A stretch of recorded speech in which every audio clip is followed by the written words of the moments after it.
Ah, l'humiliation. C'est tout parfum de défaite qui flotte dans l'air comme une symphonie de gêne et d'embarras. On dit souvent ce qui nous tue pas nous rend plus forts. Eh ben, à ces rythmes-là, ils sont devenus super forts. Ou pas. Bon, salut tout le monde, j'espère que vous allez bien. Vous avez aimé la première partie des viols dans les mangas et animés. Et c'est parti pour la deuxième partie. Aujourd'hui, vous allez comprendre pourquoi j'ai mis ça comme titre de vidéo. Et si la vidéo explose encore comme la dernière, on dira let's go pour la partie 3. Et tu sais ce qu'il te reste à faire, like cette vidéo et n'oublie pas de t'abonner. Sur ce...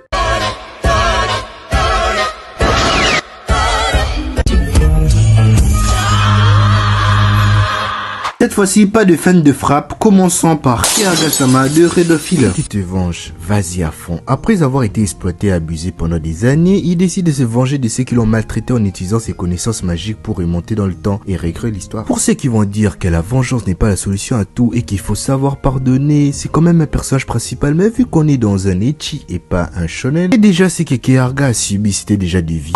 Vraiment, tu te rends pas compte, mais tous les villages, toute l'armée de Flair, cette princesse la c'est tapé Keharu. Au début, quand c'était des servantes, ça passait quand même, mais on t'a fait boire une tasse de thé pour t'endormir et t'emmener au sous-sol, et pas pour une partie de striptease privée. Et c'est là que la séance de torture commença, et on le drogue, et on le tout le monde pour avoir son liquide vu qu'il maîtrise le heal. Keharu a vécu cette humiliation 2 fois, et pour la deuxième fois, il était préparé, mais on se prépare toujours pas à se faire un black. Au bout de 6 mois, il est passé à l'action. Un soir, il s'échappa et s'est fait passer pour un de ses mecs. Il se retrouve seul avec la princesse Flair, celle qui était l'actrice principale de son organisé. C'est là qu'on a assisté à la plus belle vengeance de tout animé confondu et Keharu a fait subir des atrocités à Flair, d'abord avec un petit jeu de casse-doigts. Il arrive à supporter, mais ça recommence encore grâce au heal. Et ensuite, Kiraga passe aux choses sérieuses. C'est quand même lui qui donne un sens au titre de la vidéo. Il a demandé à Flair de choisir entre sa tige ou cette barre de fer en feu. Elle avait 10 secondes pour répondre et c'était vite fait. Après, il a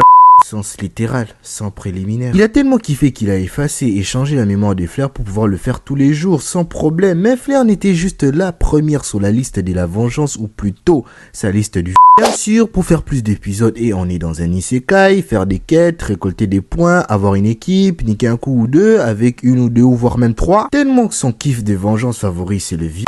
Vu que les autres dans sa liste étaient des mecs, pas de problème, avec son heal il les transforme en meufs. Bah cette fois-ci il a laissé les titans faire leur taf. Mais bon, il ou elle arrive à s'en sortir et rêve encore pour se venger, mais c'est pas le perso principal et il ou elle va encore se faire agra par des titans. Et Kiraga prend même l'apparence de la personne qu'il ou elle vénérait tant comme coup de grâce. Bien sûr il n'y a pas encore la saison 2 de disponible pour qu'il puisse continuer, mais bon. Continuons avec Broly de DBZ.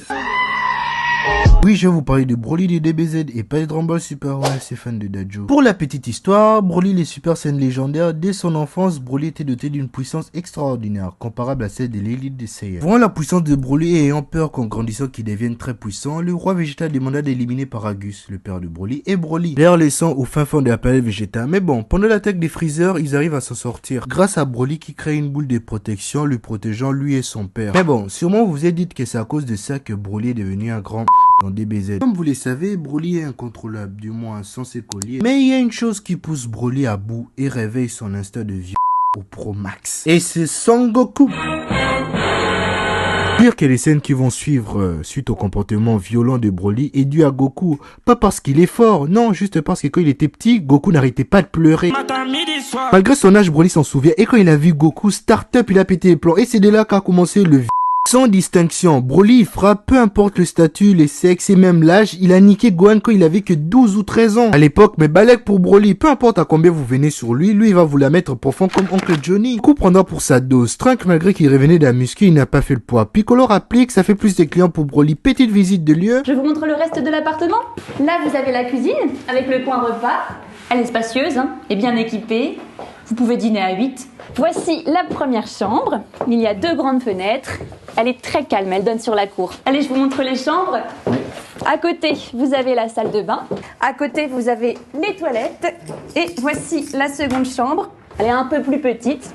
Vegeta aussi s'est fait dessus, voulant ne pas se la prendre, mais au final, décide de passer à l'action. Mais en face, c'est Broly, c'est inutile. Broly bute son daron qui voulait s'enfuir en le laissant crever. Broly, c'est la crème de la crème du vieux.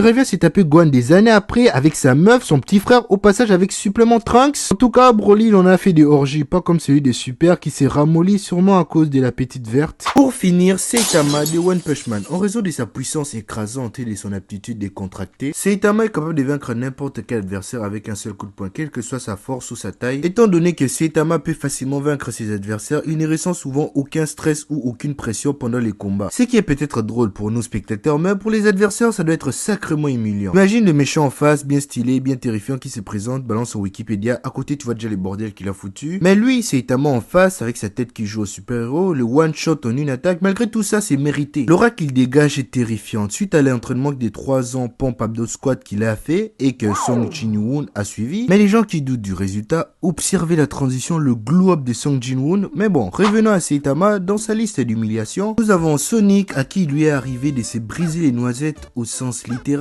Mais Sonic démontrant sa vitesse pour impressionner Saitama et l'abattre, mais petite maladresse de Saitama, son poids lui touche entre les jambes. Connaissant la puissance de Saitama, ça a dû faire mal. Après une telle humiliation, sachant qu'avant l'accident, Sonic avait utilisé 2 de ses techniques et que Saitama l'avait pris de vitesse, le plus culotté c'est que au moment de la revanche, Saitama se rappelle pas du nom de Sonic, tellement déjà la considération de Saitama pour Sonic. Saitama voulant pas se battre, Sonic décide de détruire la ville pour pousser Saitama à se battre. Saitama en voyant que Sonic apparaissait comme un méchant, ça se finit encore en one shot. Saitama l'emporte. Sonic revient encore pour la 3e fois. On dit que la 3e fois est toujours la bonne, mais Sonic a pris des telles humiliations où toute autre personne après avoir subi ça, tu pars en montagne, tu t'entraînes, tu renforces tes attaques, tes techniques et tout pour affronter Saitama, mais enfin c'est Saitama. Et Sonic balance sa nouvelle technique, mais Saitama le copie et fait même mieux que copier sa technique, il renforce et ça se finit encore en one shot. Même pendant le tournoi d'arts martiaux, Saitama qui ne connaissait rien aux règles et lui voulant apprendre un peu plus sur les arts martiaux, il arrive en finale contre les meilleurs. Mais Saitama fait du Saitama, son adversaire se donne à fond, rafale de coups de poing, de coups de pied, des techniques en tout genre, en tout nom, et en face, Saitama qui carrément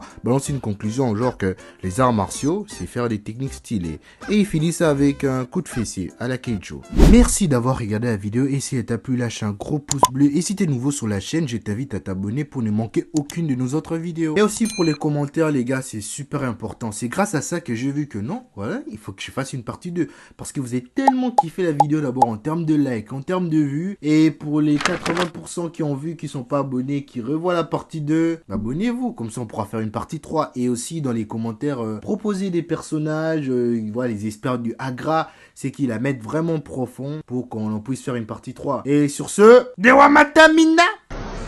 Au cas où t'aurais pas pigé, je viens de te fourrer ma queue bien profond dans la bouche. Et toi, tu m'as remercié de l'avoir fait.